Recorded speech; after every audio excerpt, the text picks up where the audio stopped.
A Connecticut Yankee in King Arthur's Court, 1889, by Mark Twain, Samuel Clemens, is a satirical novel that cleverly reimagines Malory's work while offering scathing commentary and critiques on various topics, such as capitalism, economic inequality, religion, and democracy.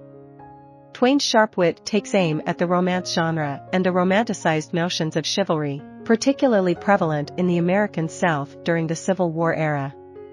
Amidst the humor, the novel delves into the darker aspects of human nature, exposing the flaws and condemning the role of religion and superstition in perpetuating ignorance despite the presence of science and reason. The story has been adapted multiple times across different mediums, including films, cartoons, plays, and television. For those interested in reading the original 1889 edition, a beautifully illustrated and fully digitized version can be accessed online through Gutenberg.org. The narrative begins with an old man sharing a diary with a stranger, recounting the extraordinary tale of Hank Morgan, an engineer working at a firearms plant. After suffering a head injury, Hank awakens in 6th century Camelot.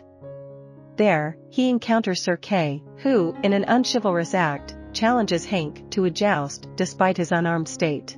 Narrowly escaping by climbing a tree, Hank is eventually captured and brought back to Camelot as a prisoner.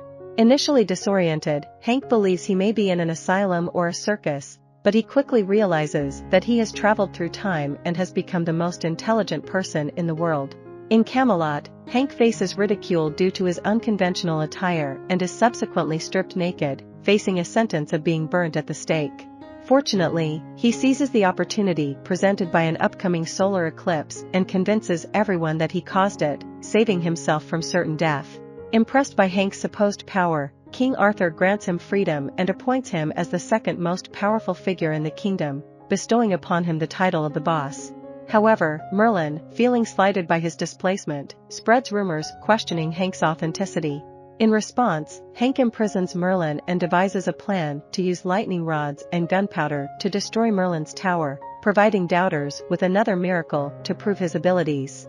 Once settled into his newfound position, Hank Morgan takes a critical inventory of the kingdom and is deeply disturbed by the widespread poverty, ignorance, slavery, and the church's overwhelming influence.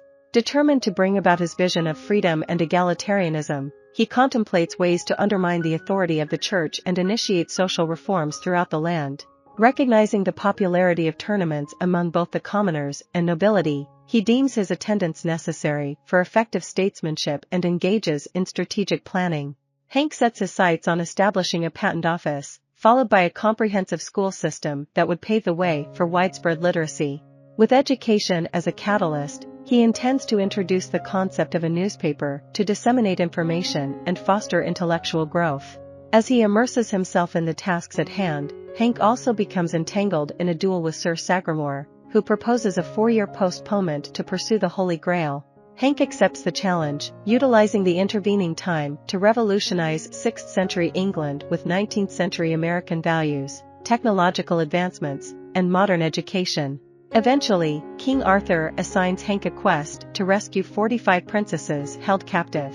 Accompanied by his guide, Demoiselle Alessandra Sandy La Cardeloise, Hank begrudgingly embarks on the mission, burdened by cumbersome plate armor.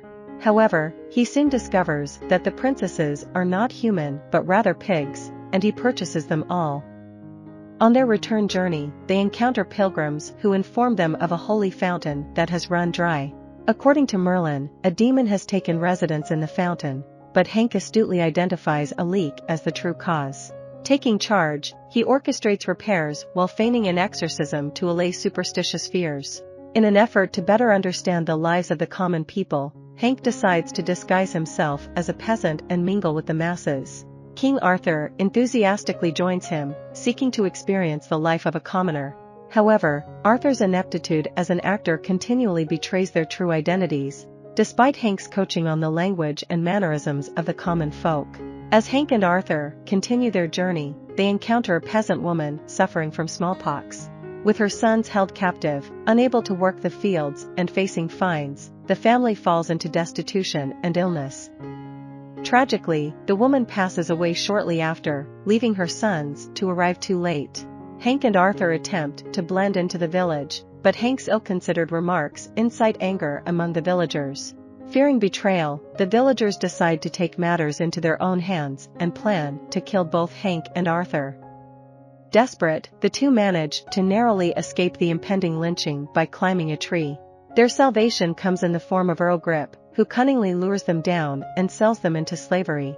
The first-hand experience of slavery and witnessing the cruelty inflicted upon slaves deeply affects King Arthur, leading him to firmly resolve to abolish this inhumane practice upon their return to Camelot. In London, Hank seizes an opportunity to escape and contacts his trusted companion, Clarence, to summon Lancelot and other knights for their rescue. The timely arrival of the knights prevents Hank and Arthur from meeting their demise on the gallows. Upon their return to Camelot, the long-awaited duel between Sir Sagramore and Hank approaches, with both combatants allowed to choose their weapons.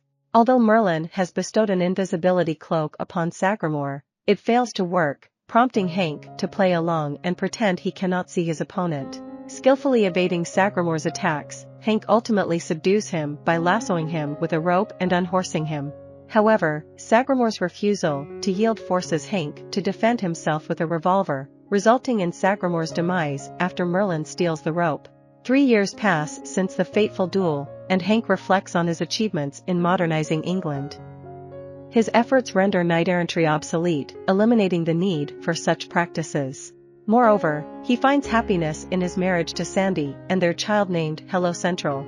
During his absence from court to savor marital bliss and tend to his sick child, the adulterous relationship between Lancelot and Guinevere is exposed, plunging the country into chaos and instability. In the aftermath of Hank's accomplishments, a bleak and disheartening turn of events takes hold. Many of the knights, including King Arthur, have perished, leaving Guinevere to seek solace as a nun.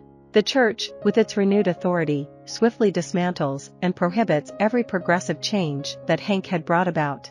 Even those who had once benefited from the advancements regress to the old ways, undoing any semblance of progress. In a final act of defiance, Hank rallies his forces for a desperate last stand at Merlin's cave.